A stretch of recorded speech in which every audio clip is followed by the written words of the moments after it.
Welcome back everyone to another Hearts of Iron 4 Moth Spotlight. And as you can see from the map of Europe, the world's kinda different this time. Kinda very different. This is Europa Imperium v.2, I believe it's called. It is a alternate history mod, as I think you will realize. And it is about essentially a conversion from, I believe, a EU4 multiplayer game.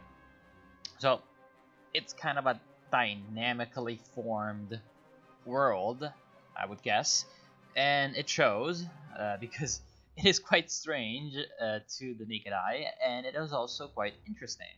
Now, it is a world where essentially the Hapsburg Empire, as you can see, survived quite a long time, up to 1935. The start date is 1935 instead of 1936, which is interesting. And yes, both the Hapsburg Empire and the Romanovs have survived in Russia, obviously. And, well, yeah. That's a pretty big Byzantine Empire, now is it? So, essentially, the whole world is based around the conflict of these four big empires, right? The Habsburgs, the Commonwealth of Poland and Lithuania, headed by Casimir VII, the Russian Empire, and the Byzantine Empire. And then you have the outsiders, aka Scandinavia, France, and the British Republic. The British Republic is Cromwellian, France is revanchist, and Habsburgs are absolutist. Now, these three are the main ideologies, along with there's also neutrality, but I'm not sure how fleshed out non-aligned is. And these three ideologies are the ones that are going to be fighting it out. Cromwellian is basically the revolutionaries, the republics, the Jacobins, whatever you want to call them.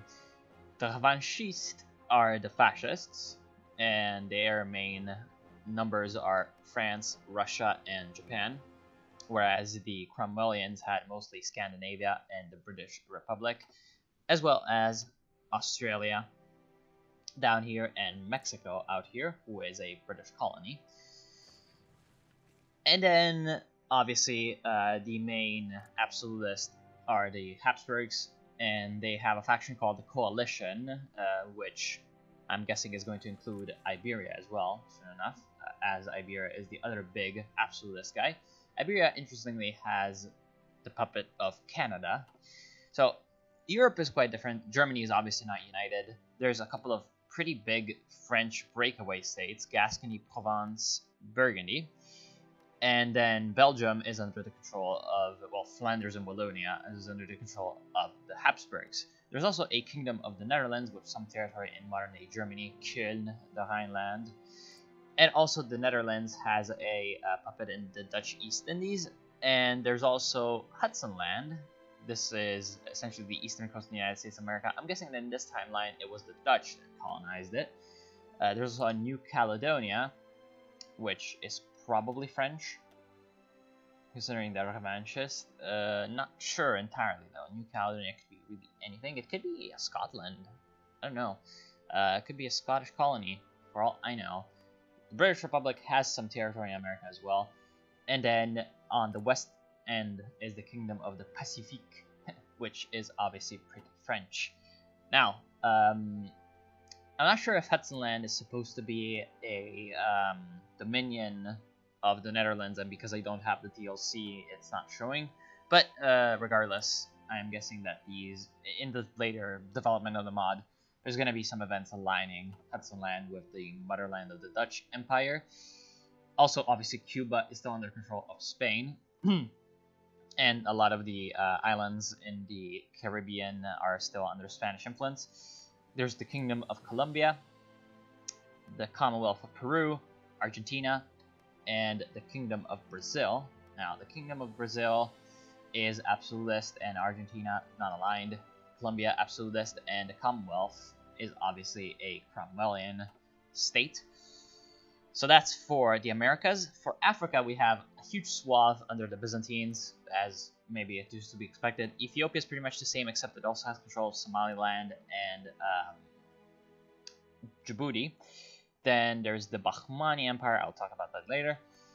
And then Africa is still divided, obviously, under various different European states, except for obviously the Bahmanis and the Greater Mali Empire, which is a revanchist empire in the middle of Western Africa, surrounded by colonies of various European states, even Scandinavia, just making a very, very convoluted picture of Africa. Now, the Bahmani Empire is based in India. It is a pretty big empire. It's revanchist, so its ambitions, I'm guessing, are going to be to unite various different regions under their control. There's also a Gujarat, Delhi, and Bengal. Now, obviously, in this timeline, the Europeans haven't yet gone into India, but the Byzantine Empire, who is one of the only two, I believe, states to have a focus tree, then has an option to move into India and try to claim it for themselves. So that part of the world will certainly see some action. There's a pretty big Persia, which is not very well developed though, so the Byzantine Empire, I'm guessing, is going to just cut through them. In China and in Eastern Asia, there's a pretty big Siam, a lot of British territory in southern China, a huge Yunnan, Tibet, Arab Republic, which is Cromwellian, normal China, just like the normal game, an Iberian colony in Shandong, and a lot of different areas of central China. There's a Shanxi in the wrong place. Not quite sure about that. I would call this place, I don't know, Hubei? Yeah, that's what I would call it. Scandinavia is in Shanghai and Zhejiang. Fujian is Byzantine along with Taiwan. Then there's obviously Guangzhou 1 here in the south of China, which is a British colony. And Hong Kong is part of the Hapsburgs. So various different European states colonizing there. Japan has colonized the Philippines and northern Borneo. But it is the Byzantines who hold Singapore, and the Dutch, who obviously have what we now think of as the Dutch East Indies. Then there's also a Kingdom of Tidor, I'm not sure how to pronounce that, which looks like it's Vietnamese, but it's very strange because they're not in Vietnam. They have the Southern Vietnamese flag. I'm guessing it's just a placeholder. Then there's the Australian People's Republic, as we have seen already, and the People's Republic of New Zealand, which appears to lack a leader, and also has a North Korean flag. But it's a symbol North Korean flag. Hawaii is under the control of the Kingdom of Pacific, as we probably expected. And that's really the main thing. There's also Finland, Livonia, Prussia, which I'm sure is going to be the favorite of everyone. And as I said, the only two states that have a focus tree are France and the Byzantines.